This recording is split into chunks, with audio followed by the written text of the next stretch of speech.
Bang, mari sini bang. Bang. Tahan dulu. Gres. Ya, rapi aja yuk. Ayo. Bang, mundur bang. Ayo. Gres. Ayo mundur dulu bang. Mundur aja bang. Mundur yuk. Kita mundur. Dari pagi. Ayo sini Gres. Tahan lu bang. Sabar lu bang. Tahan lu bang. Oke, yuk. Ayo bang. Oke.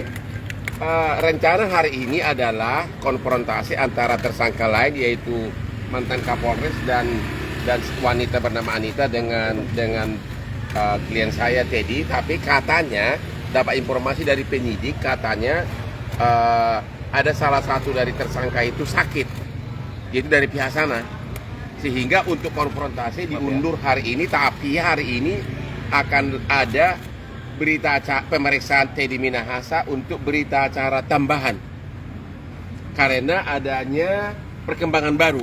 Ya, perkembangan baru itu adalah Teddy Minahasa sekarang sangat terkejut setelah ditemukan ternyata 5 kg yang diduga selama ini dipakai untuk penjebakan Anita, ternyata barang itu masih utuh di Kejaksaan Agam dan Kejaksaan Bukit Tinggi.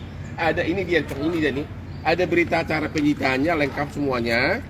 Oke, ya. Menjadi pertanyaan berarti yang ditemukan di rumah Anita dan di rumah Dodi di Jakarta itu barang yang mana? Oke.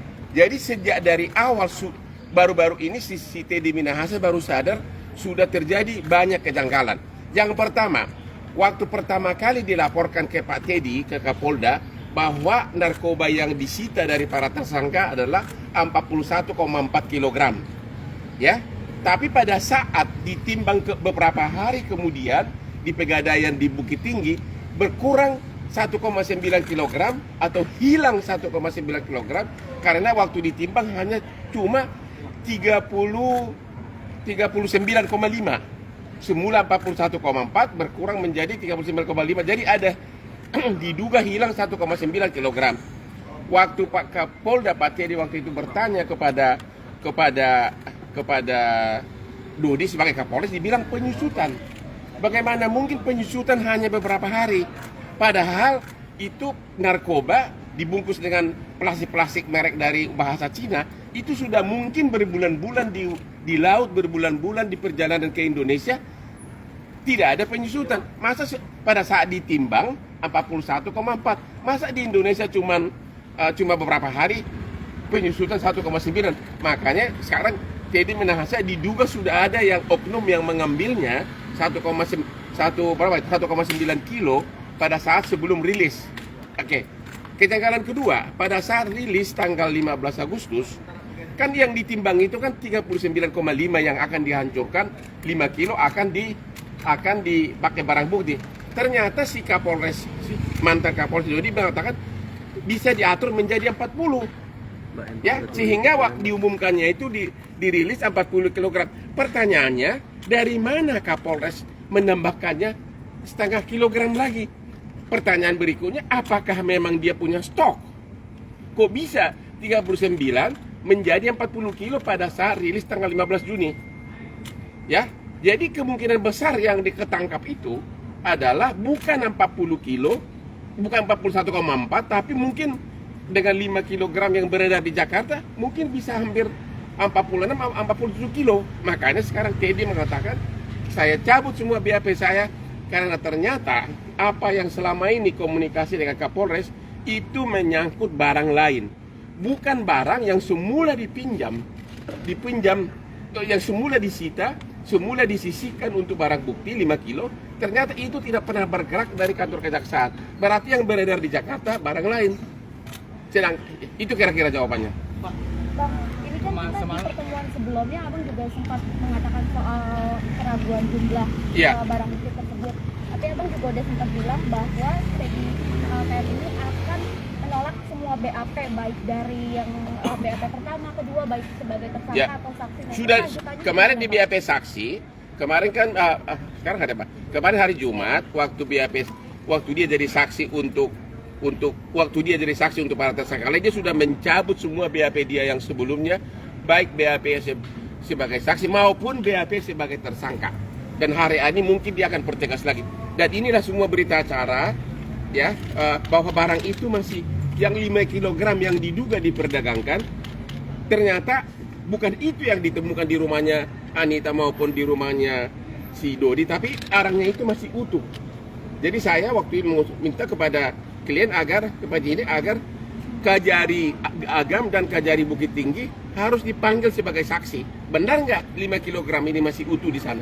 Bang Hotman, kemarin kan pas malam Sabtu, kuasa hukum AKBP Dodi Prawira Negara menyebut bahwa Pak Irjen TM itu menghubungi orang tuanya. Iya. Itu saya udah dengar. Jadi gini, ini mirip seperti kasus lain, perintah atasan untuk sebagai alasan pemaaf. Ya, itu kata itu. Sesudah dia ketangkap, maka dia pakailah dalil seolah-olah ini perintah atasan. Itu adalah dalil yang semula. Misalnya mengenai canda-canda mengenai tawas itu disalahgunakan, dipakai sebagai alasan seolah-olah itu perintah atasan. Bang, tapi apa benar sebentar. Seolah-olah itu atasan karena tujuan dia untuk meringankan dia. Lagi pula, sekiranya pun ada permintaan dari atasan. Masa seorang letnan kolonel mau jual beli sabu? Apakah itu bisa dikatakan benar atau enggak? Sekiranya pun ya, anggap itu sekiranya benar. Masih bisa nggak dimaafkan seorang letnan kolonel? Nggak bisa dong sekarang mengatakan perintah atasan. Itu loh maksud saya. Jadi komunikasi chat yang seolah-olah tawas itu dipakai disalahgunakan, yang semula canda ada tanda emoji ya? Semula tanda emoji dipakai sebagai alasan untuk mengatakan sesudah dia ketangkap. Jadi kalau soal 39,5 yang oleh dia ditambahkan menjadi 40, itu udah nggak bisa dibantah. Karena apa? Waktu pemusnahan ada ketua pengadilan negeri, semua pejabat muspida sana ada 75 media, itu semua tiap plastik itu disegel. Udah nggak bisa, nggak mungkin dong dengan hanya satu chat bisa menggantikan berita acara pemusnahan yang ditandatangani oleh semua pejabat. Nggak mungkin. Bang, tapi apa benar Irjen TM itu menelpon AKBP Dodi untuk meminta penggantian kuasa hukum? Dia bilang tidak. Dia udah jawab kemarin. Oh, berarti Irjen TM itu nggak ada ngubungin Pak Irjen Pol Purnawirawan itu, Pak? Tidak. Apa lagi? Udah. Penegasan Bang, berarti untuk agenda konfrontir hari ini tidak jadi dilaksanakan atau seperti apa? Dapat informasi dari penyidik, salah satu tersangka dari pihak sana sakit. Jadi belum tahu hari apa. Tapi hari ini mungkin penyidik setelah lagi akan keluar, TM akan diperiksa di mana? Di berita acara tambahan sebentar lagi, ya. Oke, makasih. Ya.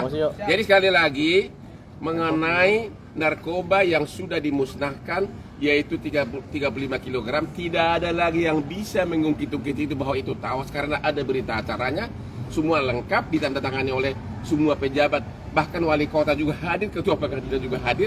Itu tidak mungkin berita acara sah diganti dengan tuduhan hanya berupa chat. Tapi sesudah dia ketangkap, dipakailah alasan itu untuk meringankan alasan seolah-olah perintah atasan. Yang sekarang terjadi kecurigaan besar, yang ditangkap itu yang narkoba bukan 41,4 tapi jauh lebih besar dari situ. Itulah yang diperdagangkan sebagian dari Jakarta. Makanya, dan itu baru ditemukan oleh si Teddy sesudah atas ide pengacaranya yang pintar mencari barang bukti ini. Ternyata ini semua masih ada di Agam dan di Bukit Tinggi. Makanya kita minta agar Kejari Bukit Tinggi dan Agam didatangkan sebagai saksi. Benar nggak 5 kg yang semula dituduh diperdagangkan di Jakarta ternyata utuh ada di Agam dan Bukit Tinggi. Oke? Diduga besar yang hasil tangkapan itu hampir mendekati 50 kg. Ya, terima kasih. Uruh. Yuk, tinggal boy.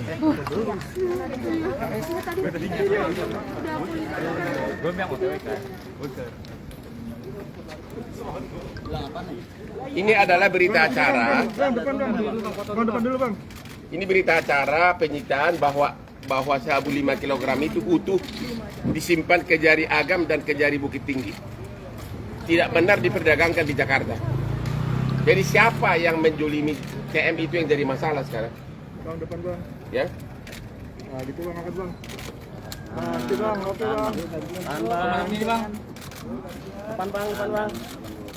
Bang sini bang, depanin. Mak kejaksaan. Bentar bang. Iya bang. Oke. Udah ya? Oke bang. Bang. Kita ada di sebelah.